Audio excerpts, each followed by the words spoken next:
Tere tulemast kuulama järjekordset saadet sarjast Vabaduste podcast, ehk siis mõni aeg jäi küll nüüd vahele, aga Paul Keres, Peeter Espak, Hannes Sarv taas teie ees, et siis arutada, ütleme siis niimoodi, et ühiskondlikult põletavatel teemadel, ja eks neid põletavaid teemasid on üksjagu siin vahepeal ju kogunenud ka.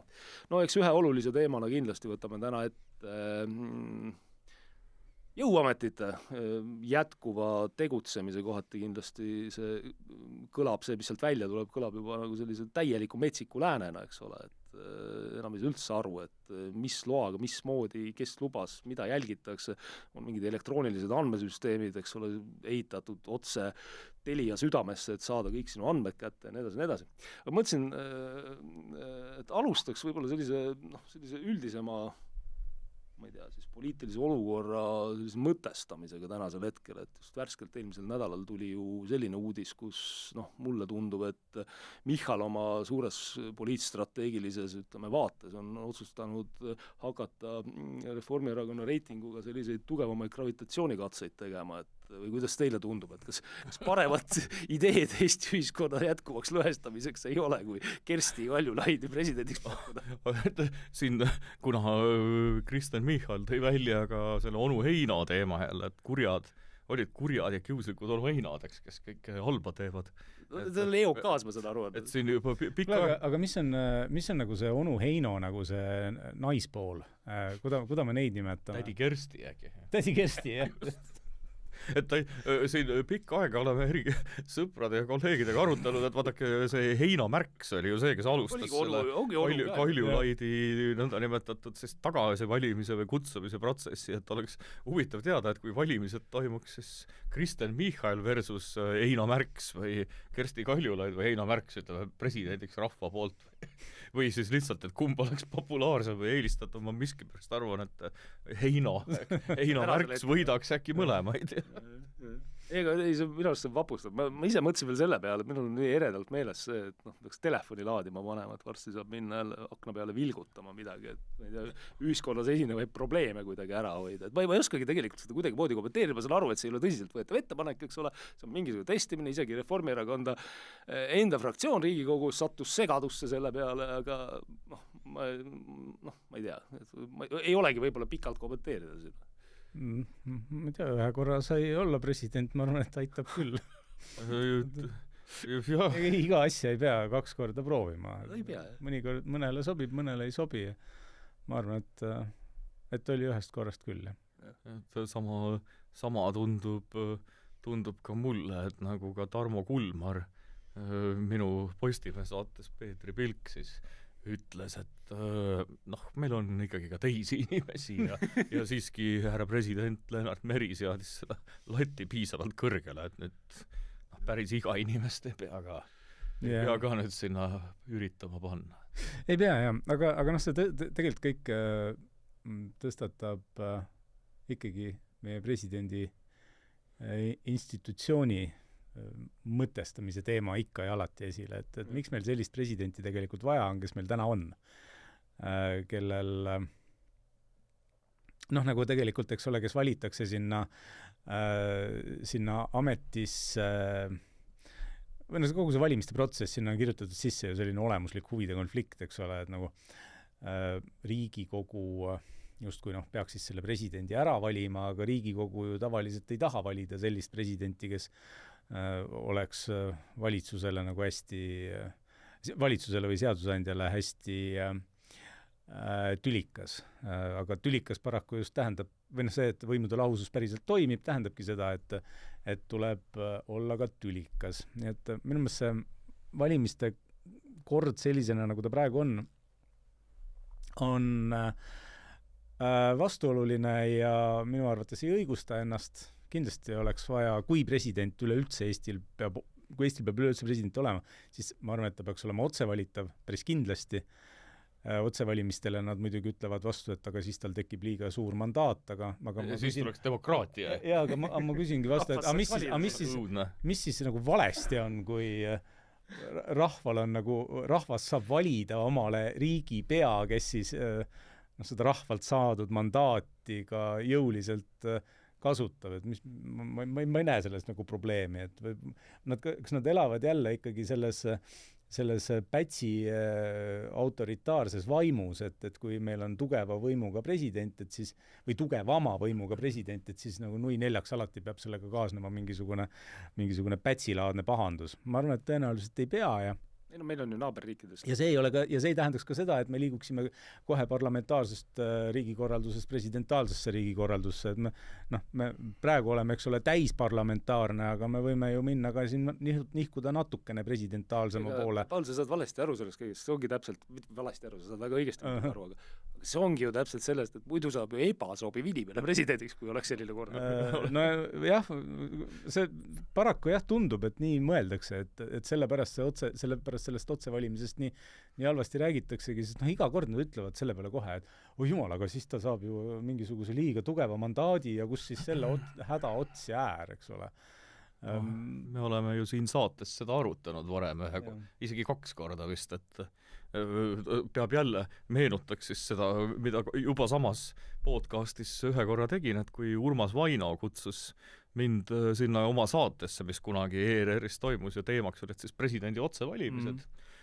Nagu sellistes saadetes ikka, et siis oli 3+1 saatejuht, muidugi oli ka siis sellel, ütleme liberaalsel poolel, nagu see saade ikka oli, et mina olin siis selleks kutsutud, et esindada ka seda arusaama, mida rahvas jagab, et ligi 80% tahab presidendi otsevalimisi, aga et kõik need ülejäänud oponendid üldiselt jäid kuidagi hätta selle kaitsmisega, aga et parima argumendi tõi välja Külli Taro, meie siis üpriski sagedasti riigiasju kommenteeriv Tehnikaülikooli teadlane vist riigistruktuuride või süsteemide analüütik, et tema seletas väga lihtsalt, nagu ma seal saates ka kokku võtsin, et ta tõi välja aspekti, et kui rahval tekib liiga palju võimalust valida, siis see vähendab demokraatiat. Ja et rahvas ei peagi liiga palju valida saama, et see on demokraatiale ohtlik, et tegelikult kui rahvas ise valib liiga palju, see vähendab demokraatiat ja selleks, et demokraatia jääks alles, siis meil peaks olema vähem demokraatiat. No see on siis üks argument. See on täpselt nagu Sir Humphrey seletamas siis peaministrile niimoodi, et kogu saal kõik naeravad, aga kõik teevad tõsist nagu nii ongi. Ja pange tähele nüüd tegelikult, kui te olete tähele pannud linnapildis liikudes, eks ole, näete mingisuguseid kampaaniaid. Euroopa Komisjon on tellinud miljonite eurode eest üle Euroopa kampaaniaid, kus on kirjas näiteks vaba teadus. Või siis vaba meedia, eks ole. See on täpselt sama asi. On kindlasti kõik nii, aga miks, kuidas, kas see on juba selline orwellilikud sellised nüansid tekivad siia pähe? Sellised nüansid tekivad, ma kuulsin, et see maksis ka mingi hirmus suure summa. 30 miljonit eurot pandi magama selle peale, et nagu niimoodi inimesi hirmutada. See on tegelikult päris hirmus selline düstoopiline plakat, mis sõidan koju, eks ole, mööda siis seda Vabaduse puiest Pärnu maanteed ja sõidan koju mööda Pärnu maanteed ja siis vaatan enne Järve Selverit, eks ole, on siuke mingi suur siuke otse Orwellist välja hüpanud mingi plakat. Kas said aru, et meedia on vaba? Ja sain. Et kui sa ei ütle, siis sa saad mida nagu mõnelt sotsiaaltädilt, et kuidas sa plakatit ei näinud. See näeb ikka kole välja küll, jah. Aga see presidendist veel korra, et praegu, Soomes, eks ole, on president otsevalitav ja presidendil on ka oma siuksed täitsa olulised kindlaks määratud rollid ja ülesanded. Üks on näiteks see, et ta osaleb reaalse võimuga välispoliitika teostamisel, välispoliitika kujundamisel. Meil ongi ju praegu tekkinud presidendi ja valitsuse vahele on tekkinud suur konflikt tulenevalt välispoliitikast. Ja mulle tundub, et seal nagu välispoliitika seisukohti kujundataksegi presidendi palees ja siis valitsuse tasandil välisministeeriumis kujundatakse täiesti üksteisest sõltumatult ja siis, kui nad niimoodi üksteisest sõltumatult välispoliitikat kujundavad ja teostama asuvad, üks tegelikult, eks ole, mandaadiga, ehk siis valitsus nagu Riigikogult saadud mandaadiga, aga president võib-olla, et tegelikult ilma mandaadita, et tal ei ole ju sellist parlamendi mandaat on tal tugevam kui valitsusel, kui nüüd nii öelda. Ei, no seda küll, aga tal ei ole ikkagi nagu sellist, tema ülesandeks formaalselt ei ole see, et kujundada välispoliitilisi seisukohti ja siis neid esindada.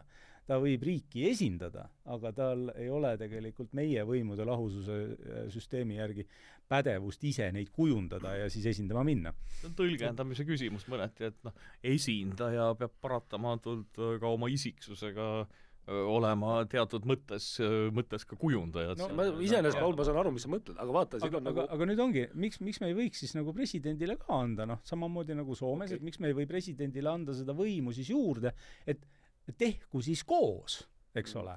Tehku siis koos, president ja välisministeerium, valitsus teevad koos. Ma ei tea, kellele me siis juhtiva rolli. Rahva mandaadi puhul, kui ta oleks otse valitav, siis ei oleks üldse mingisugust probleemi, sest tal on otse selles suhtes kõnelebki rahva nimel. Ja siis president võib siis võib-olla juhtida seal, eks ole, olla juhtivas rollis selles küsimuses. Aga vaata, mis ma tahtsin lihtsalt tähelepanu juhtida, selles konkreetses küsimuses on ju selgelt näha, et tegemist on otsitud põhjendustega niikuni. Ei, see on siseriiklik valimiskampaania, kus siis nii veriselt, eks ole, meie praegune president, eks ole, ütleb midagi, et võiks nii teha, siis järelikult on kuskil Euroopas juba kolleegidega seal arutanud, Stubiga annab pressikonverentsi, võiks nii teha.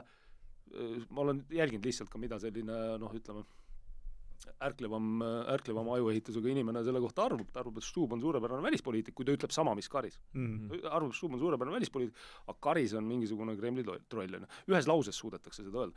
Vaat sealt tulebki minu arust välja see, et see ei ole tegelikult see teemadus. Kuigi sul on mingis mõttes õigus, et muidugi võiks anda. Aga et minule meenutab kõige rohkem see, mida nagu välisministeerium teeb, eriti välisministeerium, peaminister on natuke vähem, aga ka ja mitmed eri ministrid on osalenud selles siis presidendiga vägikaikaveos, et nii siis Eesti 200 kui Reformierakonna puhul see meenutab selliste kustuvate Hollywoodi staaride või meelelahutustegelast, võtame nagu näiteks Britney Spears käitumismalli, et kui su, aktsiad ja vaadatavus ja rahva selline armastus on sisuliselt täiesti kadunud, siis ainus viis, kuidas sa pilti saad, ongi näitad mingit paljast kehaosa. Britney Spears jättis tihti vist trussikud jalga panemata ja see astus autost välja teades, et 1000 fotograafist üks ikka saab mingi pildi, kus siis on, vahet ei ole, on see mingi paljas rind või mingi muu, väga avali nähtavalt mingisugune kehaosa, eks, see jõuab lehte ja kõik räägivad mitu päeva.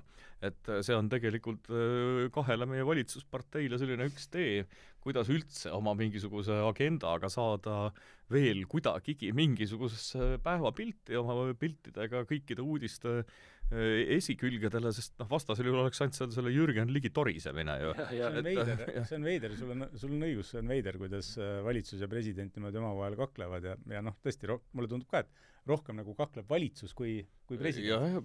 Aga seda sa pead ikkagi tunnistama, et meie välisministeerium on teinud ka väga, väga head tööd viimasel ajal, vähemasti selles osas, et ta on suutnud avaldada väga keerulistes oludes toetust meie Ameerika liitlastele ja ka Iisraelile. Et kui võimalusi suur viga teha seal oli tegelikult ju palju, eks ole, et minna kaasa sisuliselt Euroopa kanakarja niisuguse kambakaga, mida tehti. Mul on see Britney Spearsi koha pealt on märkus, et kuule, Peeter, ega sa ei karda nüüd onu Einoks nüüd sildistatud saada, et sa nüüd räägid siin kohe, ma võrdlesin neid ikkagi kaunite daamidega. Ei, seda küll, ei teistpidi küll, jah. Kuigi natukene on midagi puudu. Aga üldiselt me selle presidendi osas, saame ju kõik aru, eks see ongi selline poliitiliste pooside võtmine siin, et aga jällegi me oleme ju nii palju arutanud samas saates, et kasutaks jälle võimalust seda kuvandit kasutada, et meie nõnda nimetatud progressivistlik või riigiistlik või statistlik eliit, eriti ametnikkond kui ka praeguse koalitsiooni ja teatud mõttes võib-olla ka sotside mingi peavool soovibki saada presidendiks omale kas peapreestrid või peapreestrinnad, kes kogu seda süsteemi lihtsalt käändab.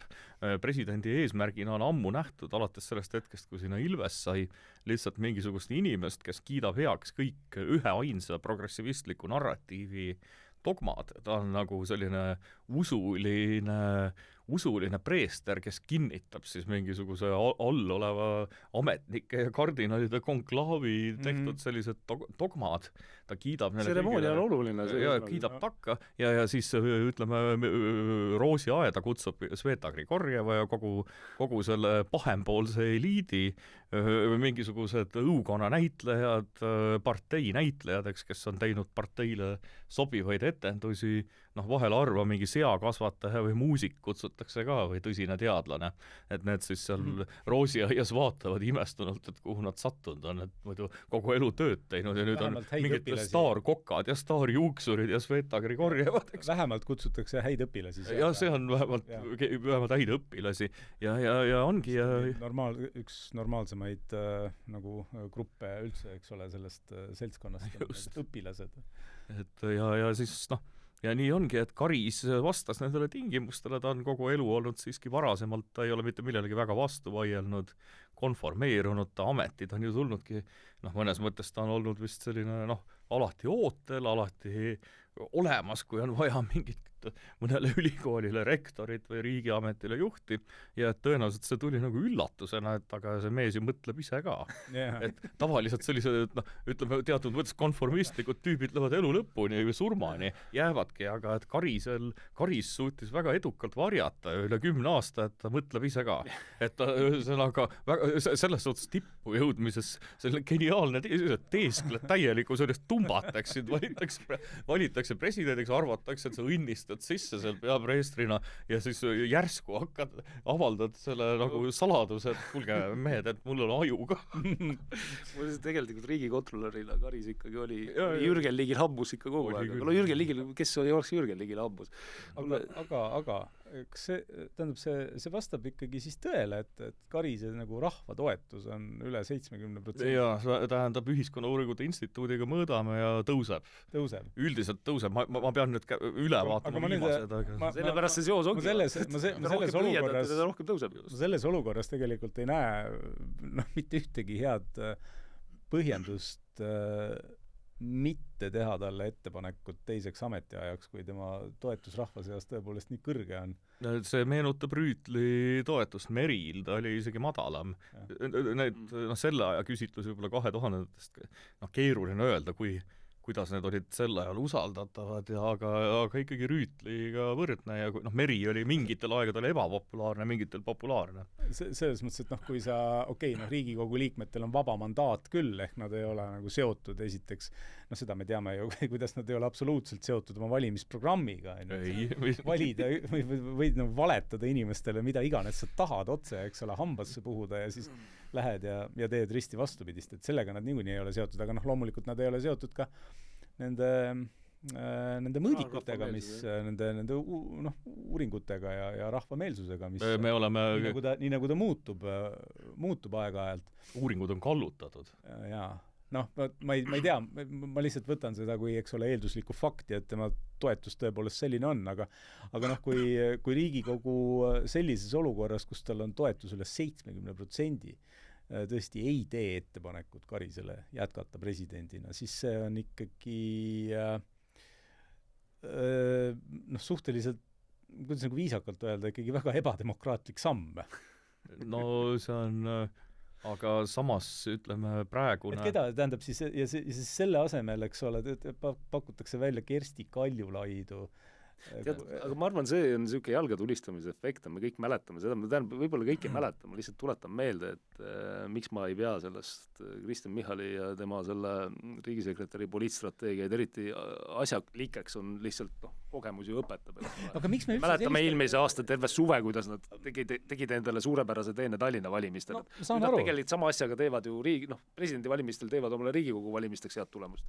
Selles mõttes on kõik hästi. Ei, kõik on väga hästi, aga mulle ei jõua kohale see, et miks me sellise tsirkusega peame tegelema üleüldse, sellepärast, et kui meil on enam kui 70% toetust nautiv ametis olev president, kellel on nüüd aastatega kogunenud ka kogemus selle kohta, et kuidas siis president olla ja tegelikult minu arvates ka ta on nagu väärikas olnud selles ametis, ta on kasutanud mõõdukalt, aga õigesti ja teravalt näiteks oma vetoõigust seaduste välja kuulutamata jätmisel, noh, ta ongi osutunud seal selliseks heaks backstopiks, mis on üks oluline funktsioon tal. Lisaks telefoni aku ei kulu nii kiiresti. Jah. ei käi akna peal lehvitamas. Ei, täpselt. Ei kriis ka laval ja kui tõesti, noh, eks ole, rahvas tahab endale sellist presidenti, siis ma arvan, et noh, formaalselt muidugi Riigikogul on õigus öelda, et ei, me tahame mingit sellist presidenti, keda rahvas absoluutselt ei tunne ega ei tea, räägiti mingisugustest diplomaatidest, teenekatest diplomaatidest ja kellest veel, keda absoluutselt rahvas ei tea, eks ole. Ja eurobürokraadid, mis on nagu kõige madalam inimmõtte vorm, on ütleme eurobürokraadid, et sellest nagu allapoole minna amööba. Et see võib ju, eks ole, nendele nagu poliittehnoloogiliselt või mingitel muudel poliitilistel eesmärkidel võib see tõesti tunduda neile parem mõte, kui panna sinna kõrge rahvatoetusega president, aga ma arvan, et see siiski ei ole õige ja see on ebademokraatlik. Aga vaadake, kas see ei või nii olla, et sellega tegelikult taaskord nagu paljude asjadega tihtipeale see on selline camouflage või selline, noh, see on pettemanööver või see, ma ei tea, smoke and mirrors, sellepärast, Madis Müller käis Riigikogu ees. Sellest oli mingi uudis ka, eks ole. Eelmine nädal käis Riigikogu ees, oli nii. Ja tõi ilusti välja see, et aastaks 2030 oleme sellises trajektooris praegu, et noh, selles muidugi Jürgen Ligi ütleb, et Jüri Ratas on süüdi või kes see on see 2016, EKRE ka ja pensionifond, kõik see kahvatub ju selles mõttes, kui aastaks 2030 me maksame puhtalt intressideks 650 miljonit eurot, nagu meil on riigivõlg selleks ajaks nii kõrgeks kasvatatud. Sellepärast nii palju ei muretseks. Mis see sellepärast raha trükimasin läheb nii tööle varsti. Jaa, okei, siis see võlg tasub ennast ise ju ära. Tasubki ennast ise ära. Inflatsiooniga. Ja sellepärast ei pea muidugi kütusehindadega midagi ette võtma selles suhtes, et noh, sa ei saagi midagi muidugi ette võtta, ma ei ajas mingisugust seda juttu, et noh, aga ma räägin, noh, et nüüd mulle meenub, Jürgen Ligi käis jälle ju eetris ja käis seal välja majandusmõtteid. Jürgen Ligi ja majandusmõttes on nagu, ma ei tea, nagu kaks asja, mis selle omavahel kokku. Kunagi oli selline saade nagu Pehmed ja karvased. Oli. Jah, võt noh, sedamoodi majandusmõtteid siis. Et Jürgen Ligi oli teada saanud sellest ettepanekust, et võiks kütuseaktsiisi ajutiselt langetada, et tehti ettepanek, eks ole, et langetada seda ajutiselt selleks, et inimeste toimetulek oleks lihtsam nende ühtäkki järsult tõusnud kütusehindade tingimustes. Ja siis sellele Jürgen Ligi vastas niimoodi, et absoluutselt mõttetu ettepanek, tegemist on lihtsalt mingisuguse kunstliku hinnatõusuga, mille põhjustas pakkumise oluline vähenemine. Kunstlik. Ja see on kunstlik hinnatõus, eks ole. No see on, jah, kunst, väin. Aga jah, et selle presidendi osas ikkagi tahaks veel küll seda öelda, et mõnes mõttes on nüüd praegusele valitsusele ikkagi täiesti essentsiaalne, et nad ei kaotaks kõike. Vähemalt praegused kõik reitingud näitavad, et Eesti 200 kaob, kui mingid imet ei juhtu, ja reform kaotab põhimõtteliselt kogu oma toiduahela.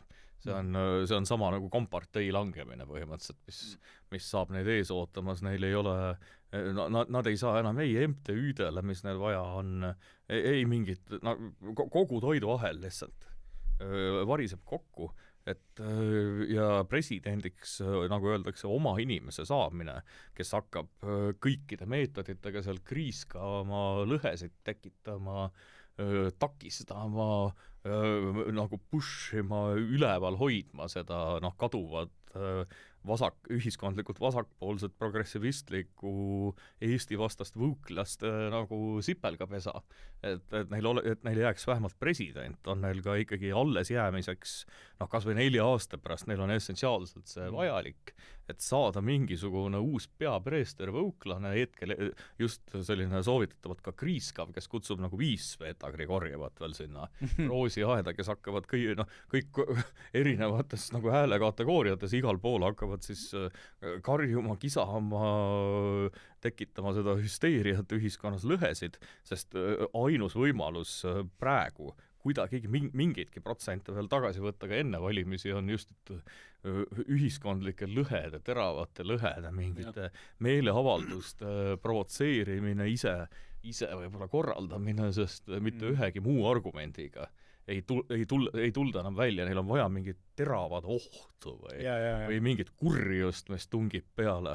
Ja see president on ainus, kes neil alles jääks, kui nad suudavad mingi enda oma paika panna. Aga hakata nagu mõtlema selle peale, et huvitav, kas Karisel tegelikult üleüldse on vaja seda Riigikogu enamuse toetust, et presidendiks saada.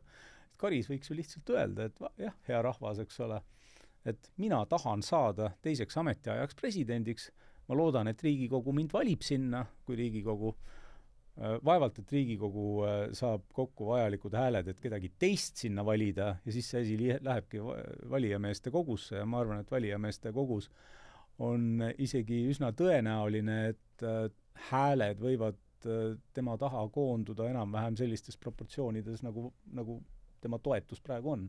Sotsid võivad hakata Marina Kaljurandade ja mikseritega mängima ka. Arvutada neid asju, et minul see pilt ausalt hetkel puudub, et ma ei ole nii sügavat analüüsi teinud siin valijameeste võimalike, kes seda valijameeste kohti täidavad, eks ole, tavaliselt vist volikogude mingid esimehed või mis valijameeste kogus, ma arvan, Karis võiks läbi minna. Et isegi mõistlike Reformierakonna maameeste nagu toele, kes ei tõenäoliselt, teades isegi neid, olgu mõningaid Tartust või kus iganes, et ei olda sugugi rahul selle hädise ja naeruväärse Toompea seltskonnaga, eks. Et siis ma arvan, valijameeste kokku, kui see läheb, seal Karis võidab, aga ei maksa sotside kaudu oleks ikkagi Mikser või Kaljurand selline pääsetee, aga kuivõrd Mikser ja Kaljurand suudavad sellist hüsteeriat seal, mida neil vaja on üles keerata, aga samas Kaljurand sellise nagu öeldakse, selline muumimamma tegutseks kenasti ja levitaks vasakpoolseid ideoloogiaid ja paneks siis, ütleme, konservatiivsele tulevasele valitsusele kogu aeg loobiks, aga ta ei ole natuurilt ei ole selline, et ta mingit väga suurt hüsteeriat siiski suudaks tekitada, eks. No temal on see, et ei ole ka ju ebameeldiv inimene, ta on sümpaatne inimene. No sellepärast ta toetus tõenäoliselt rahvas ja suur ongi, et kuigi mina ei toeta absoluutselt ühtegi sõna, mida ta räägib, aga peale vaadates on ju naeratab. Ei ole nagu Ligi, kes mingid kihvad ja tuli ja tõrv pritsid, eks, et siis Kaljurand on populaarne, ma arvan, sellepärast, et ta on naeratava näoga. Võib-olla peakski siis veel soovitama Michalile, et Ligi on ka teenekas poliitik, ta on kõik täpselt, pole teha, kõik vabariigi ministri kohad läbi käinud, et peaministri koht oleks veel ka üks, aga võib-olla siis läheb otse presidendiks. Ei, ärme sellist nalja tee. Äkki teevadki või? Nagu see vana anekdoot, et Jürgen hammustab bussi, siis uss sureb ära. Minu meelest mina tegelikult pooldaksin seda, et me saaksime ühe hea naispresidendi, sellepärast et ütleme, tippnaispoliitikute maine Eestis on täielikult ära lörtsitud sellega, et meil õnnestus saada esimeseks naispeaministriks ja esimeseks naispresidendiks hullem võimalik. Kõige halvem peaminister ja kõige halvem president, eks ole, ja koos. Just. Nii et tegelikult oleks hädasti vaja selleks, et rehabiliteerida see mõte.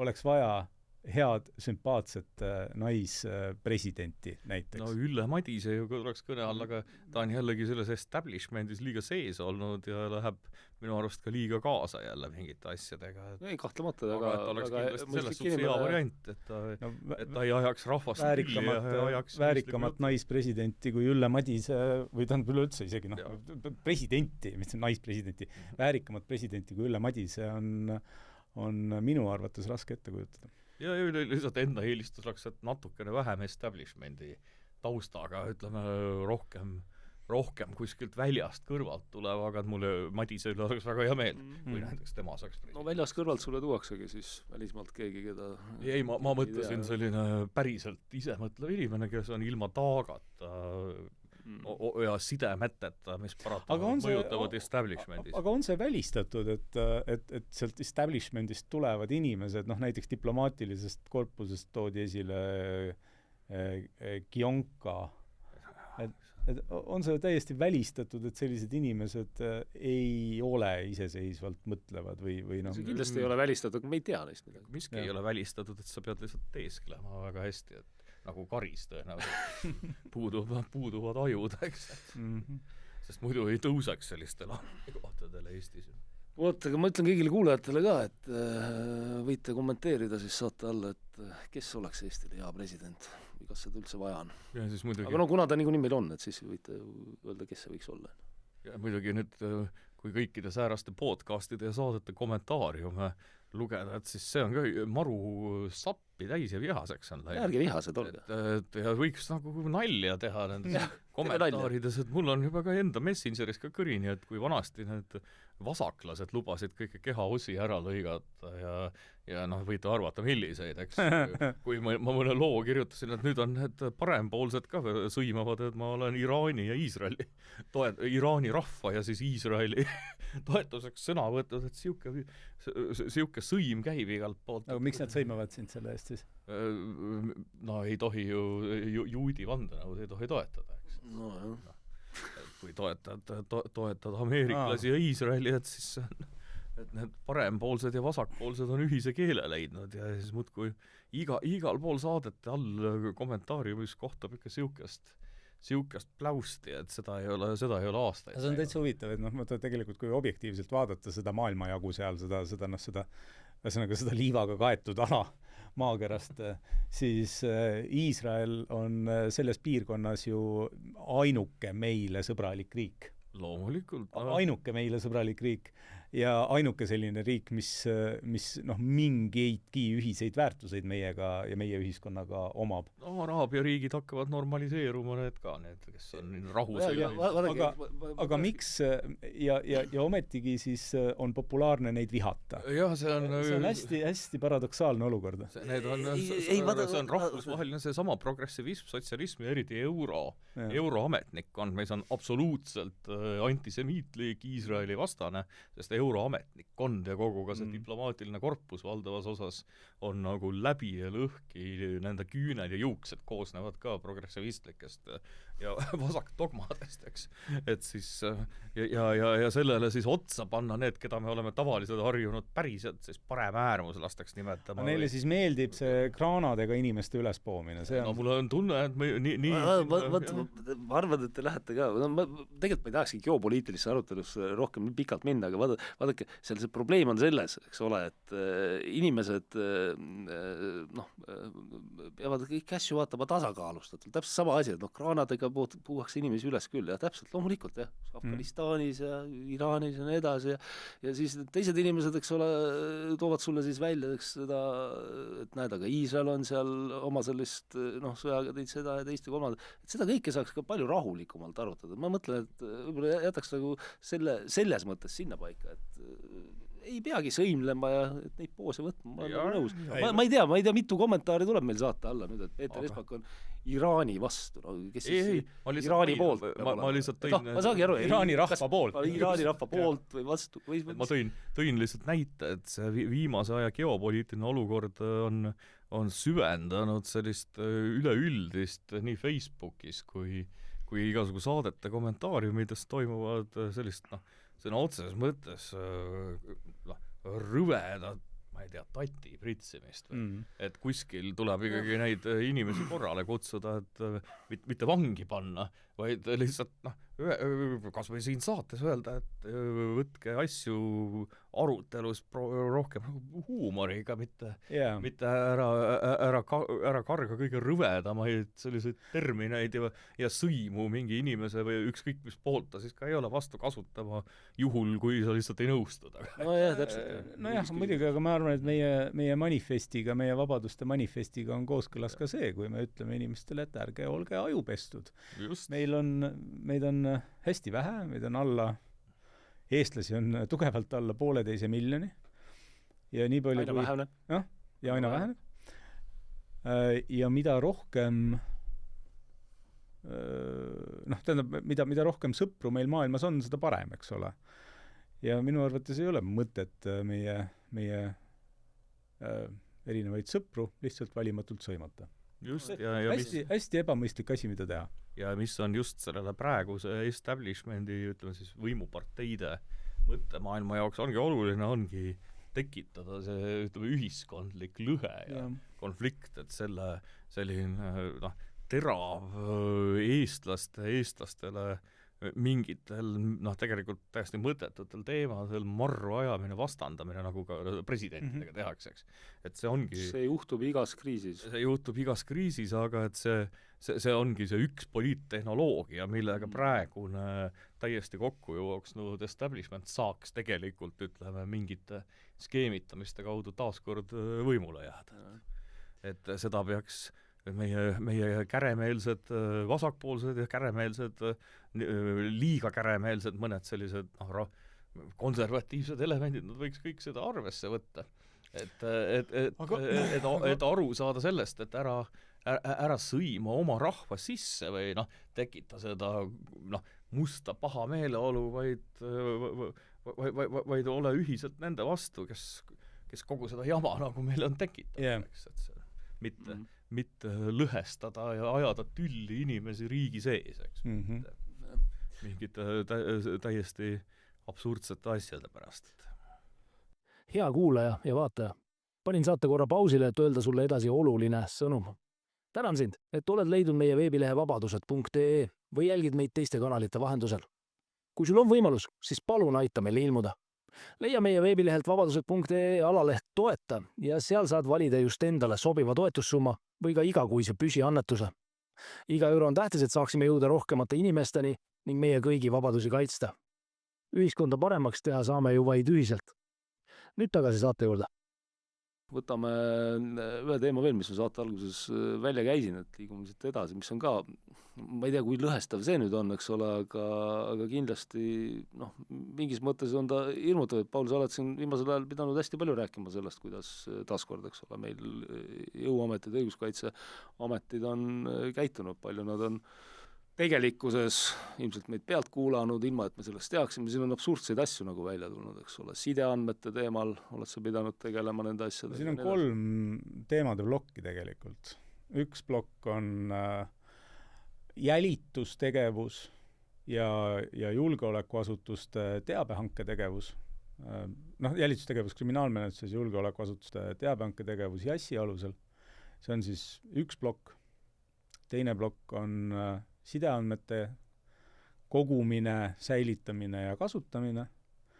Ja 3. plokk on pangaandmete säilitamine ja juurdepääsu võimaldamine pangaandmetele.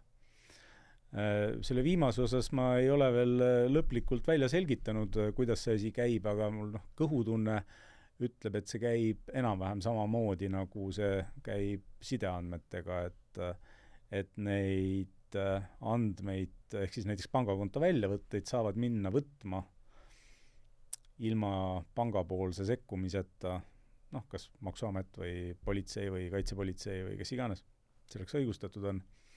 Rahapesu andmebüroo, käis selleks ole tuhnimas ju täiesti ilma igasuguse õigusliku aluseta. Ja sideandmete puhul me teame nüüd siis täie kindlusega seda, et politsei ja kaitsepolitsei käivad, kui nad tahavad, nad saavad minna, võtta teie sideandmed, eks ole, aasta kohta. Selleks, vabandust, ma segan, ma ei olegi sellest nüüd täpselt aru saanud, ta mingit teavitama ettevõtet ei pea sellest, kas ta kohtult kuskilt loa peab saama või midagi?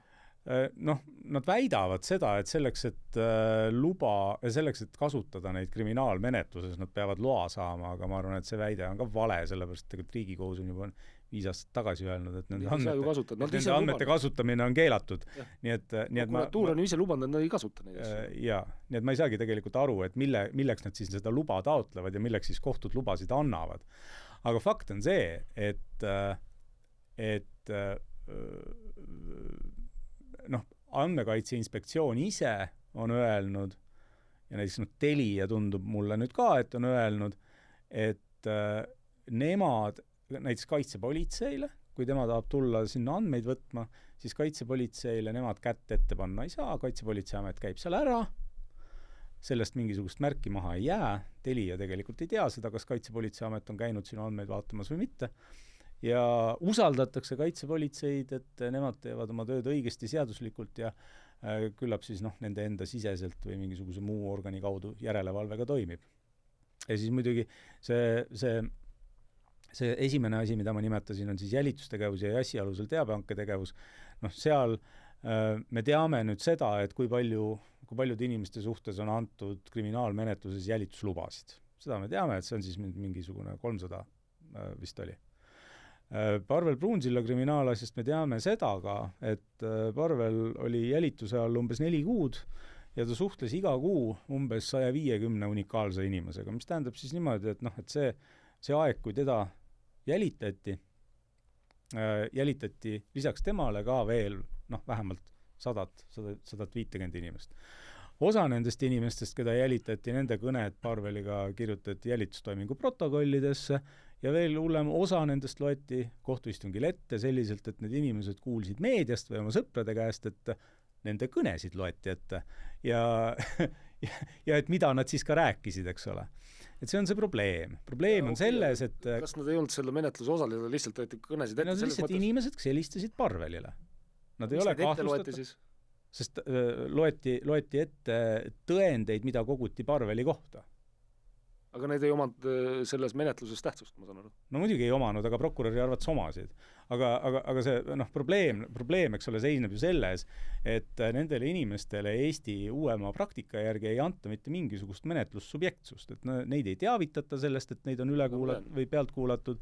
Raimond Kaljulaid siin jagas just äsja seda statistikat, mida käis neile tutvustamas Igor Taro, kes mida vist alguses ei tohti kohutavalt salajane statistika ka ja ma saangi aru, tempel oli paberilt puudu, et siis ta läks Siseministeeriumisse tagasi ja siis küsis, kas tempel oli puudu, siis ametnikud ütlesid, jaa, tempel oli puudu. Aga ma saan aru ka, miks ta ei taha seda teavet avaldada, sellepärast, et see statistika, mida Raimond Kaljulaid jagas, on siiski üsna kõnekas, et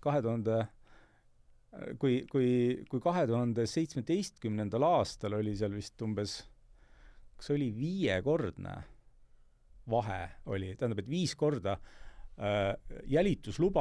antud jälituslubade arvust 5 korda suurem oli nende inimeste arv, kes sattusid jälituse alla ja keda siis teavitati, eks ole, teavitatud inimesed. See oli siis vastavalt 600 ja 3000, eks ole, siis praeguseks on need arvud enam-vähem läinud ühte kohta kokku. Et need inimesed, keda teavitatakse, neid on umbes sama palju, kui on antud jälituslubasid. Ja ega see ju ei tähenda seda, et neid inimesi, kes on sattunud jälituse mõju alla, et neid inimesi on oluliselt vähemaks muutunud või vähemaks jäänud. See kindlasti tõele ei vasta, mis tähendab seda, et meie jõuametid, Kaitsepolitseiamet ja Politseiamet, nad on lihtsalt kujundanud oma praktika ümber selliselt, et nad inimesi, kes jälituse mõjusfääri jäävad, neid inimesi ei teavitata ja selle tõttu me tegelikult ei tea seda, kui palju meil inimesi reaalselt Eestis pealt kuulatakse. Tõenäoliselt on see igal ajahetkel umbes 10 000. Ja see puudutab ainult kriminaalmenetlust, sellepärast, et kõrvuti kriminaalmenetlusega on veel see jassi alusel toimuv teabehankemenetlus, julgeolekuasutus. Nii, ja selle kohta meil puudub igasugune statistika, eks ole. Ma arvan, et võib mürki võtta, et seda tuleb umbes sama palju sinna juurde. Ehk siis tõenäoliselt 1000 või 10 000 inimesi, keda kuulatakse kogu aeg pealt ja kes sellest teada ei saa ja kes ei ole toime pannud ühtegi kuritegu, keda pole alustki kuriteo toimepanemises kahtlustada, vaid nad lihtsalt suhtlevad vale inimesega, siis teiseks enam-vähem täiesti kontrollimatu surfamine ja shoppamine sideandmetes. Sideandmed ma lihtsalt nii palju selgitan, sellega on võimalik siis põhimõtteliselt vaadata, eks ole, kus inimene viibib mingil ajahetkel, kellel ta helistab, eks ole, või kes talle sisse helistab ja midagi veel või? Kellega ta suhtleb, kus ta viibib ja nii edasi. Päris hea siukse profiili saab inimese kohta. Väga hea profiili, see on nii hea profiil koguni, et Euroopa Kohus on võrdsustanud selle sisuliselt jälitusega. Et see on siis nagu teine osa ja kolmas osa on nüüd siis need pangaandmed, et kujutate nüüd ette, kui me sinna sellele veel pangaandmed ka juurde paneme, siis me saame inimese liikumistest, tegevustest ja harjumustest täispildi ette, ilma et seda oleks nagu reaalselt siis võimalik mingisuguse tõhusa järelevalve käigus kontrollida. See kõik on päris skandaalne, et ma ei saagi aru, et miks meil ei ole nagu sellist jõulisemat protesti ühiskonnas, et see on... Aga seda saab teha ainult ajakirjandus, sest ütleme, riigisüsteemi seest me ju nägime, kui keegi midagi uurida tahab, eks. Et siis see inimene, kes... Kalle Laanet. No ja võib-olla on neid veel olnud, et võib-olla ka mõni praegune minister oleks tahtnud midagi teha, aga siis ta ju teab, et leitakse mingi asi, millega kes teab, et on äkki mingi, ma ei tea, pulmapeol kuskil purjus peaga kõne pidanud ja ilmub kuhugi lehte, et varsti on mõni Delfi Õhtulehe esiuudiseks, et kõik ju kardavad selline, kui sul on selline süsteem toimib, siis iga inimene kardab. Absoluutselt kõik ajakirjanikust kuni ministrini, kõik kardavad, et sinu kohta ei ole ju ühtegi inimest, kes ei oleks kuskil mingil põhjusel, ma ei tea, viimase 20 aasta jooksul mingisse kummalisesse piinlikku olukorda sattunud. Aga Peeter, vaata, mis nüüd on oluline, mis on juhtunud sellel aastal tegelikult ja mis on üli oluline murdepunkt minu arvates, on see, et vaata, kui vanasti viisakas seltskonnas sellest ei räägitud, et ma kardan, et mind kuulatakse pealt, siis praeguseks on see muutunud täielikuks peavooluks. Ja seda on... Kõik ütlevad, kõik täiesti ausalt tunnistavad, et nad kardavad Riigikogu liikmed. Tavalised inimesed, kõige tavalisemad, mitte mingid suurettevõtjad, tavalised ettevõtjad, tudengid. Ma vaatan, Tartugi on täiesti tavaline, et kui mingi ütleme, olgu üksik härrasmees või ma ei tea, joob mahla kõrval lauas ükskõik kus kohvikus, et esimene asi on kohe, et kuskil suitsudes arutatakse, et kas seda nägu on keegi näinud ja hakatakse põhimõtteliselt kontrollima, et on see, mina olen näinud väga konkreetselt ikkagi teatud mõttes seda jälitusmaaniaks pidada, aga kui vaadata, mis toimus, eks, siis see on ju täiesti õigustatud. Sa ei tea mitte ühestki nagu otsast seda, et mingeid tavalisi tudengeid näiteks keegi ei jälita, et äkki nad on mingid, ma ei tea, valet laulu laulnud kuskil ja üritatakse vaadata, et kellega nad aga see loob, kas sa, Peeter, räägid nagu päriselt sellisest meelestatusest juba? Ongi selline meeleseisund kuskil nagu, ütleme, Tartus tudengitel? Minu arust nagu teatud puhul seda juba on märgata, jah, et kuule, kui sul kapo uurijad sulanduvad sisse korporatsiooni õlleõhtule, eks ju, siis ei ole väga... Ja ei, sealt edasi võib juba mõelda küll niimoodi. Ja pane need kõik asjad nagu kokku, et on täiesti ilmselge, et inimesed ei taha enam kaardiga maksta, millisel isegi noorel tudengil on vaja tulevasse nagu CV-sse panga väljavõtteid, kus ta nagu suur osa tudengeid, et on väga palju õhtuid kuskil lokaalis Pirogov või mis nende nimed on veel viitnud, et on, ma ei tea, öösel kell 3 on ostnud näiteks 12.60 eest mingeid asja. Et siis väga paljud inimesed, ma olen märganud, tahavad juba, ütleme, oma eraelu makseid ikkagi sularahas sageli teha. Aga see ongi täiesti loomulik reaktsioon, kui on võimalik, et mingisugune riigiametnik võib minna ja jälgi jätmata vaadata sinu pangakontoori. See ongi, sest see on nüüd teada, et sul puudub igasugune privaatsus, ei taheta enam Messengeris omavahel rääkida, kõik pealt saab igalt poolt kuulata, mingi lambipirniga siit samast, eks. Meil on mikrofonid see samast. Et pealt saab ju kuulata ükskõik mingi droon on kuskil 100 meetri kõrgusel, sellega saab ma väidan, et praegu on siiski olukord oluliselt parem, kui ta oli aasta või paar tagasi ja ta on oluliselt parem just nimelt sellepärast, et see tõdemus, et asjadega ei ole kõik korras, on muutunud nüüd peavooluks ja ma arvan, et natukene veel ja siis me lööme lõpuks need raamatud lahti ja vaatame oma arvepidamise üle. Ma siin teises saates just käsitlesime seda teemat ka samamoodi siin teisiga ja siis teisi tegi just ülevaatetel oli seal hea näide sellest, kuidas 2 aastat tagasi Eesti Ekspress kirjutas Martin Helmest mingi loo, et ühe mehe hullumise lugu ja siis see hullumine seisneski selles, et Martin Helme kardab, et teda kuulatakse pealt. Et tal on selline, ütleme, hügieeniline selline nõue, et kõik jätavad tähtsal koosolekul ukse taha telefonid, et see oli siis süüdistus. Kuulatakse lambiga. Ja siis nüüd see näide oligi see, et nüüd see sama, eks ole, ajaleht kirjutas nüüd üleenne, millal ta kirjutas selle loo sellest, kuidas Timpson ja kes seal on, eks ole, siis sinna oli lisatud täpselt see, et Timpson ei ole kindlasti uhhu. Et see näitab nii suurt muutust.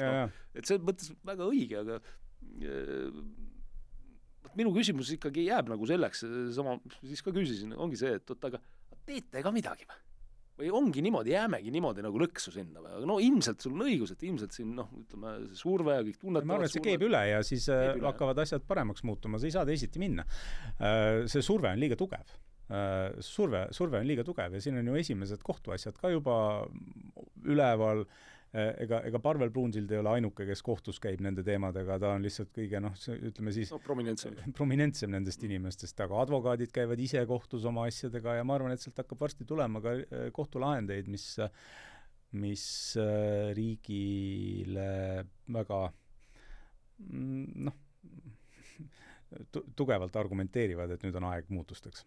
Aga et see muutus saab tulla ainult siis, kui me peame tunnistama, et meil on mingisugune ütleme, põhiseadusliku võimu kontrolli alt väljunud isikute ring tõenäoliselt, kes saab seda tegevust. See on päris karm tunnistamine. Me peame seda tunnistama, meil on põhiseadusliku võimu igasuguse kontrolli alt ja ka selle võimu teostamise piiridest väljunud mingi grupp inimesi, kes tõenäoliselt teeb omavahel ka koostööd selles osas, et tõenäoliselt ollakse mingid head sõpsid või kolleegid või mõttekaaslased, eks. Ja niimoodi annabki arutada, et sa ei pea isegi mingid vandenõud tegema, ma ei tea, grillid kuskil järve kaldal mingite ametnikega ja siis enne oled Bideni aegse võib-olla USA suursaadikuga rääkinud, kes andis välja just Biden andis ju selle dekreedi välja, et igal pool edendada transõigusi ja hakata nõudma neid igasuguste kooseluseaduste ja kõikide vastuvõtmist, saad veel nende tollaaegsete USA diplomaatidega kokku, kes räägivad, et te peaks, meie president nüüd toetab seda ja te peaks siin seda tegema ja siis vaatavadki, et mingi väga kahtlane referendum on tulemas, et nüüd on õige aeg hakata nuppu vajutama või siis on mingid ärimehed, kes ei lähe kokku teatud inimeste sellise meelsuskondliku ja parteilise, ütleme, arusaamaga sellest, kuidas peaks kuuluvad ja toetavad valesse parteisse, toetavad parteid, eks siis sama asi ju saab hakata lihtsalt survestama, kompromiteerima, ähvardama. Tuletab mulle meelde, et ma ei ole siiamaani saanud vastust oma teabenõudele, mille ma Ameerika USAID-i teabenõudele. See on menetluses juba eelmise aasta märtsis. Ja mul on mõelnud küsida seda, et äkki tuleb, ei tule seda. Mis meelde tuleb? Tähendab, ma sain mõni kuu tagasi, ma sain sealt teavituse, et minu sellele teabenõudele on määratud vastutav ametnik. Aga siis läks jälle pausile. Aga just see kindlasti selline isikute ring on tegutsenud ja on tegutsemas, et osad neist on nüüd erru läinud, nagu me teame, aga et on minu meelest on täiesti kindel, et see mõttekaaslaste ring või kuidas seda siis igati neid inimesi nimetada on lihtsalt teadlikult pidanud ennast mingisuguseks Ivan Orava sarnaseks vabariigi valvuriks, järeldanud, et poliitik on loll, demokraatia ei toimi ja meie hakkame nüüd siin me lihtsalt, et me oleme julgeoleku tõttu, olukord on selline, me peame kõike seda tegema, eks. Võib-olla mõni neist ise veel leiab, et tal ongi nagu püha õigus. Aga see tegelikult, ma arvan, et see ongi õige, tähendab, julgeoleku tõttu ongi võimalik kasutusele võtta igasuguseid erakorralisi meetmeid ja ma arvan, et see mida julgeolekuasutused Inglismaal teevad, mida nad teevad Ameerikas terroriohu tõrjumiseks, see on ikkagi väga hea töö ja väga oluline töö ja õige ka, et neil need tööriistad on olemas. Milles on probleem minu meelest ja mille poolest meie julgeolekuasutused seavad ennast või eristavad ennast tugevasti oma Ameerika ja Inglise kolleegidest on see, et nende Inglise ja Ameerika kolleegid ei lasku sellisele tasandile, et nad kiusavad inimesi mingite kommunaalprobleemide pärast, mingisuguse, ma ei tea, mingi maatükk kuskilt Tartu linnas või mingi mänguväljaku, mingi tellimus või mingi selline pisitühi tähi ja siis nimetavad seda julgeoleku küsimuseks. No USA-s samas kiusati taga ja kuulutati siseterrorismi ohuks isegi koolide hoolekogude liikmeid, kes ei olnud nõus transideoloogia, ütleme, puhas poliitiline et minu arust USA-s tehti eelmise valitsuse ajal sama, mida et võib-olla meie organid peegeldasid hoopis jälle seda, mida USA-s võib-olla, aga kui sa iga nagu pisemat mingit kommunaalprobleemi ka nimetad Eesti riigi julgeolekut ohustavaks korruptsiooniks ja siis õigustad sellega, eks ole, volituste andmist Kaitsepolitseiametile, mis on ühtlasi julgeolekuasutus ja vastuluureasutus, siis pole imestada, kui lõpuks on usaldus nende organite vastu täielikult kadunud. Ja, absoluutselt. No, kuidas see saabki pärast neid asju seda usaldust suures mahus alles olla, eks, mis et see on ju sest ma tuletan nüüd seda meelde, et Parveli suhtes ei algatatud ju mitte ainult kriminaalasi, vaid sellele eelnes ka teabehankemenetlus julgeolekuasutuste seaduse alusel, mis tähendab siis seda, et keegi on nagu ühel hetkel võtnud endale pähe, et Parvel Pruunsild võib olla Eesti julgeolekut ohustav või temast võib lähtuda Eesti riigile mingisugune julgeolekuoht. Kes selle otsuse tegi, kuidas ta seda põhjendas, seda me mitte kunagi ilmselt teada ei saagi. Aga me saame järeldada, et keegi on sellise otsustuse teinud, eks ju. Absoluutselt, aga see ei ole normaalne. See, millest ka samamoodi täpselt räägitakse ka rohkem ilma häbi tundmata, et enam mõni ka poliitiline jõud või keegi ütleb endiselt seda, et on vist ärge lõhkuge usaldust või need prokuratuur ise ütleb, ärge nüüd lõhkuge usaldust meie õiguskaitseasutuste vastu ja ühesõnaga kogu see jutt, kui sa hakkad niimoodi arutlema, eks ole, vanasti sulle öeldi, nagu ma siin näite tein, alles 2 aastat tagasi öeldi, et see on maania sul, see on hullumeelsus, see on hullumine. Nüüd, suurem osa tegelikult inimestest ju näeb, mis on toimunud, saab aru, vaatab faktidele otsa, eks, aga mõni ikkagi proovib sulle öelda tegelikult, et sa lõhud sellega mingisugust süsteemi. See käib mingites tasandides edasi, et kuidas sa tohid. Kuidas julged? Ei, need süsteemid lõhuvad ennast ikkagi ise. On mingisugused mustrid, mis nendest menetlustest esile tükivad. Üks on teine asi, mis ma tahtsin tegelikult lisada siia, vabandust, ma segan korra vahele, kohe saad jätkata, on see, et just nimelt öeldakse, aga ei see on selge, et poliitikasse me ei sekku. Aga see ongi see, millest sa tegelikult viitasid. Nad ei sekku, aga võib-olla siis ikka sekkuvad, kui nad poliitikuid rajalt maha võtavad. Ja pluss fabritseeritakse protsess täiesti teadlikult just poliitilistel motiividel. Kas poliitilistel motiividel või mitte, aga seda, et on protsess fabritseeritud, seda ma olen nüüd täitsa oma silmaga näinud, et üks täiesti ilmselgelt fabritseeritud protsess oli Siim Seppiku, Sulev Seppiku ja Ain Seppiku vastu, kus see asi alustati mingisuguse vale teate alusel ja niipea kui ütleme juba esimestel nädalatel oleks pidanud see politseile ja prokuratuurile selge olema, et seal ei ole absoluutselt mitte midagi, aga siis kohtule valetades ja valeinfot edastades jätkati seda menetlust ikkagi. Ja siis lõpuks oli Siim Seppik oli uurimise all ju rohkem kui 4 aastat. Kuni see siis lõpuks, kuni lõpuks prokuratuur loobus oma põhjendamatust süüdistusest. Öeldes seejuures küll kommentaariks, et süüdistus on täiesti põhjendatud, aga me lihtsalt ei saa seda tõendada. Et see on mingid täiesti oma nagu sellised nagu innovatiivne. Ma ei teagi, kuidas sa seda nimetad. See on täiesti seadusetu käitumine. Sellepärast, et kui nüüd kui prokuratuur loobub süüdistusest, eks ole, siis tegelikult ei jää ju sellel inimesel, kelle vastu süüdistus esitati, tal ei jäägi järele mitte ühtegi võimalust siis tõendada, et ta tegelikult ei ole süüdi, et siis nagu see süüdistus ümber lükata. Ja loobutakse süüdistusest, jäetakse mulje, et see toimus mingitel tühistel tehnilistel asjaoludel, aga see inimene on ikkagi süüdi ja niimoodi siis üritatakse põlistada seda, et seda inimesest tekitatud kujundit kui kurjategijast. Aga fabritseerimine ja fabritseerimine toimub harva selliselt, et nad lihtsalt mõtlevad mingeid asju välja ja kirjutavad, eks ole, näiteks jälitusprotokollidesse, aga oluline, mida nüüd on selles Krahti kriminaalasjas oli näha ja mida on näha ka Tõnis Möldri asjas ja Siim Seppiku asjas, kui ma need 3 asja nagu kokku panen, on see, et hästi palju olulist jäetakse lihtsalt kirja panemata. Et õigustav teave jäetakse lihtsalt kirja panemata ja ega sellepärast Oliver Nääs ju kisabki kõva häälega, et kohtueelse uurimise ülesanded tuleb prokuratuuri käest ära võtta, eks ole, ja Kaitsepolitseiametilt igal juhul.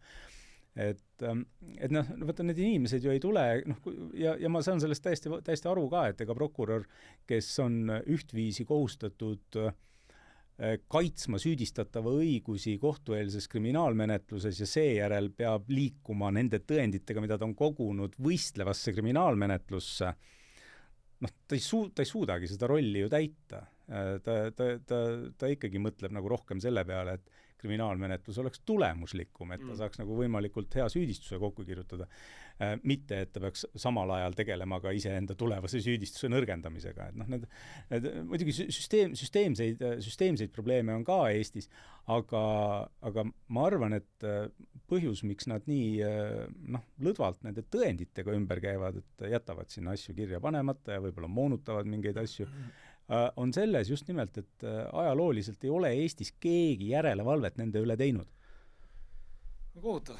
Ja võib-olla veel see ka, et Reformierakonna võit koos oma siis, ütleme, väikeparteidest väikeste abimeestega oli sel korral niivõrd kaalukas ka aastal 2023, et tõenäoliselt sattuti, see meelsuskond on sama enam-vähem, kellest me teatud mõttes, siin räägime, eks, et sattuti võib-olla Kaja Kallase inimesed. Kuidas me neid igasid, kelle, see oli see endise riigisekretäri väljend, Kaja Kallase inimesed. Ütleme siis midagi taolist, et Kaja Kallasega kohtudes tuleb püstida just kõigepealt öelda, meie oleme sinu inimesed. Jah, mu päike või printsess, aga ühesõnaga ei tuldud tõenäoliselt selle peale, et läheb paar aastat ja sellest nagu särast ei jää mitte midagi alles. Et ma ei usu, et ette nähti kõiki neid Pruunsilla ja neid asju ette võttes, et milline katastroof kogu seda kokku jooksnud, kõik võtavad vaguralt vastu. Jooksnud sellist võltsdemokraatiat ja võltspatriotismi, mida see, ütleme, 23 valimisvõitu, ütleme, valeti vassimist esindav üleüldine mentaliteet, et selle krahhi ei osatud kindlasti nii suurelt ette näha ja tõenäoliselt see hiiglaslik valimisvõit tuli ta siis, kuidas ta tuli, see pani võib-olla ka aru kaotama natukene ja ära unustama, et ka tulevik on olemas, et tõenäoliselt need inimesed, kes seda, kõike seda hullust korraldasid, et praegu eks nad võivad ka ise paanikas tegelikult olla, sest on ju täiesti selge, et need inimesed, kes järgmises valitsuses on, tõenäoliselt ei jäta. See asi ei jää sinna, sa kuuled seda iga viimase kui üksiku Riigikogu liikme, isegi volikogude tasandil, et see nagu frustratsioon ja pettumus ja mõnes mõttes ka viha toimunu vastu on niivõrd suur, et see seltskond, kes need jamad on teinud, teab, et neid tõenäoliselt ei jäeta rahule. Et tulevad uurimiskomisjonid, tuleb väga pikk uurimine ja juurdlemine selle üle. Ma ei ole selles küll kindel, et siuksed asjad tulevad. Oled sa kindel, et ei tule? Ei, ma ei ole kindel, et ei tule, aga ma ei ole ka kindel, et tulevad. No ja, et võib-olla lükatakse Kalevi alla jälle kõik, eks. Et see.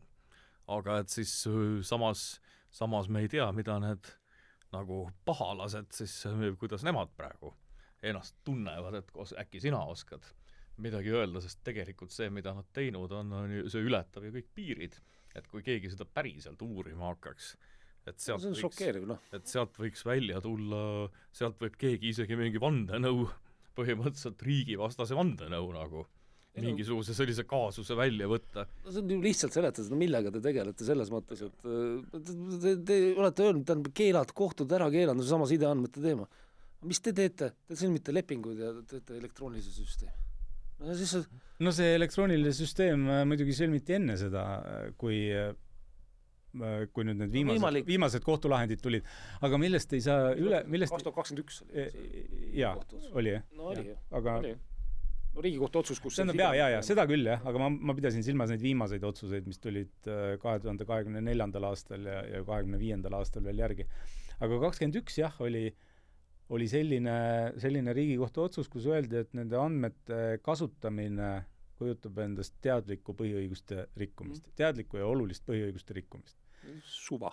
Nii, Riigikohus ütleb seda ja mida siis teeb Kaitsepolitseiamet? Sõlmib lepingu, millega tal tekib otse juurdepääs nendele andmetele niimoodi, et ta ei pea isegi päringut saada. Et, ja me peame usaldama neid. Me peame neid usaldama. Ja see on kõik sellepärast, et nagu Kapo pressiesindaja ütles, Vene eriteenistused tegutsevad. Ühesõnaga, see vabandus on selles, eks ole, et on usalda meid julgeolek. Käib ühte ringi mööda, eks ole. Ja alati, kui on mingi probleem, siis aitab välja strateegiline kommunikatsioon. Ja siis Vene eriteenistused tegelikult tegutsesid Tartu Ülikoolis ja tegelesid hoopis venemaalaste koolitustega meie enda tõenäoliselt organite liikmetele ja kõikvõimalikele ametiasutustele, et seal põhimõtteliselt, kui need Vene eriteenistused päriselt tegutsevad, et siis pigem tasub neid otsida võib-olla nende samade inimeste juurest, kes neid jamasid korraldavad. Samal ajal tegeles Kaitsepolitseiamet Kuperjanovi kinnisasjaga. Ja.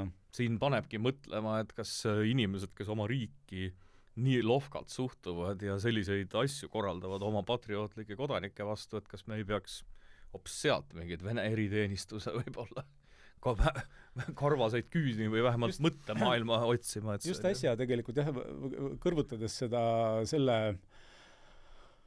agressiivsusega, millega Eesti uurimisasutused ja prokuratuur kostitab omaenda poliitikuid ja omaenda kodanikke, siis kui kõrvutada seda sellega, kuidas koheldi just äsja ühte kaableid lõhkunud laeva, siis ma lugesin, et laev võeti kinni, laev vist võeti kinni küll Soome poole peal, eks ole, siis viidi Soome sadamasse ja sealt arreteeriti siis vist kas oli mingi tüürimees või kapten, mingisugune laeva ühesõnaga vastutav inimene, arreteeriti ja siis Eesti prokuratuur ka teatas uurimise alustamisest, kriminaalmenetluse alustamisest selle inimese vastu. Ja siis lasti laeval lihtsalt minna. Sellega me anname kõikidele meile vaenulikele jõududele sellise sõnumi, et põhimõtteliselt jah, te võite käia ja rahulikult laamendada meie kaablitega, meie sidekaablitega, meie elektrikaablitega, et me sellest midagi ei juhtu. Kuigi tegelikult seadus võimaldaks ka seda laeva arestida ja ma arvan, et see oleks võib-olla palju parem sõnumi saatmine või strateegiline kommunikatsioon, kui me võib-olla lihtsalt hakkaksimegi arestima füüsiliselt neid laevasid kinni võtma, kes käivad ja lohistavad ankrut. Ega sa nüüd ometi öelda ei taha, et tegeleks päriselt äkki julgeoleku küsimust. Päris et mitte nagu Postimehes kirjutasin, et Eesti suurim julgeolekuoht on Eesti rahvas, eks ühe artikli, et meil nende organite tegevus näitabki, et meie enda rahvast peetakse suuremaks ohuks või suurimaks ohuks üldse.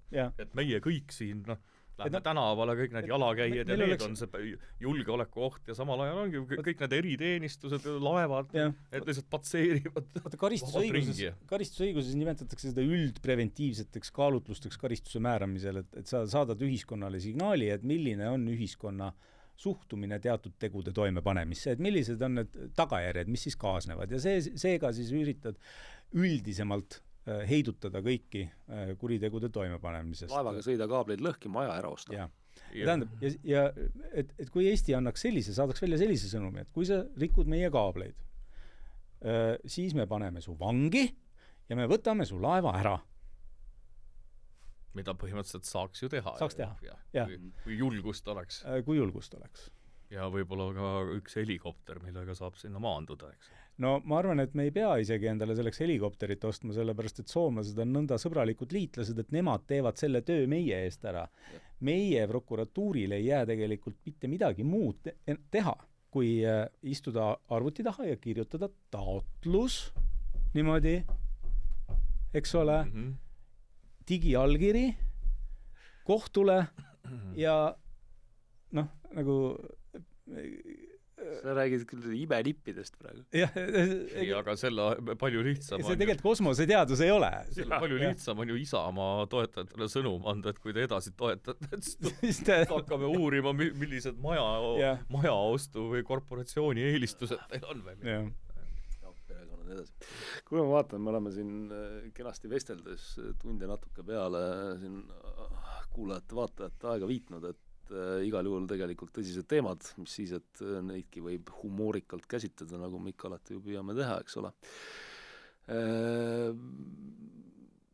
Igal juhul suur tänu, Paul ja Peeter, et saite jälle saatesse tulla, eks me neid teemasid jätkuvalt peame edasi käsitlema, sest et seni kuni seda tegelikult seda süsteemi nii-öelda muuta pole saanud ka seda sama, eks ole, õiguskaitseasutuste süsteemi nii-öelda korda ei ole tehtud, senikaua siin probleem on olemas ja senikaua mulle iseenesest tuli see üllatusena, Peeter, mis sa räägid, et sul tudengid juba ei, see on ju niivõrd elementaarne, kui sa tead. Ei arusaada, ma saan aru sellest. Et on tegeletud mõelgem, mida see ühiskondlikult ebaseadusliku jälitab. Mõelgem, mida see ühiskondlikult tähendab. See ongi see suur probleem. Mida ta ühiskondlikult tähendab, see ongi, et kuulge, mis KGB, vanad professorid selle juures meenutavadki oma, ütleme, Brežnevi aja 80-ndaid, 70-ndaid. Päris halb, Et see toimub selline, meie ühiskond on, kui ütleme, vorsti ja liha ja viinerit on, eks. Ja tänavates pole nii palju auke aga et teatud mõttes see vaimne kliima, mida enda, ütleme, vanad kolleegid, kes tänaseks on 60-70 pluss, eks veel, ülikoolis tegutsevad või ka emeriitidest nagu kolleegid ja sõbrad, et on minu arust selline üpris ühehäälselt on öeldud, et me elame täielikus hullumajas ja mis meenutab vaimselt õhkkonnalt ka teatud mõttes selliselt akadeemiliselt kliimalt üha rohkem täpselt seda aega, mis korra on juba olnud. Ja see ei saa jätkuda niimoodi. Kus käiski teatud peituse mäng. See usaldus, ma arvan, saab taastuda selliselt, et me teeme piltlikult öeldes sellise täiesti avaliku arvete õiendamise, et need asjad tuleb läbi uurida, need asjad tuleb läbi valgustada, tuleb rahvale ära raporteerida, et me saaksime aru, mis tegelikult ka toimunud on ja me saaksime aru, et miks selliseid kuritarvitusi enam toimuda ei saa. Jah, mõtestaksime selle kõik nagu lahti ja ühiskondlikult. Või ja et lõpuks ometi jõutaks sellisele vaimsele selgusele, et mitte põhinuuskimine ei peaks minema meie enda, ma ei tea, kaitseliitlaste ja ohvitseride peale, kes on, ma ei tea, mingeid Saksa sõjalaule kuskil laulnud, eks, või kuskil purjus olnud või midagi, või patriootlike Eesti kodanike peale, kes toetavad, ma ei tea, valesid erakondi nagu Isamaa või ma ei tea mis, eks. Et mitte need inimesed, kes kaitsevad riiki ja on patrioodid, ei ole vaenlased, vaid vaenlane on see Moskoviit ja koos oma liitlaste Pekingi ja kõikide muude sellistega, kes siin võib meie inimesi olgu ära osta või panna loilusi tegema, eks. Mitte meie oleme vist ühel nõul, et sellest, et Igor Taro kirjutab arvamusartikli, kus ta ütleb, et tema pole kunagi ühtegi ebaausat politseinikku näinud, tegelikult ei piisa. Sellest ei piisa. Vot Igor Taro, sellest ei piisa tõesti, et ma olen ka nõus, et sellest ei piisa, aga igal juhul suur tänu ka teile, head kuulajad ja vaatajad, et võtsite vaevaks meie kanalile keerata. Pange ikka saade meeldivaks ja jagage oma sõpradega ka, et ainult siis saame ju saadet levitada nõnda. Aitäh teile, et vaatasite. Kõik head.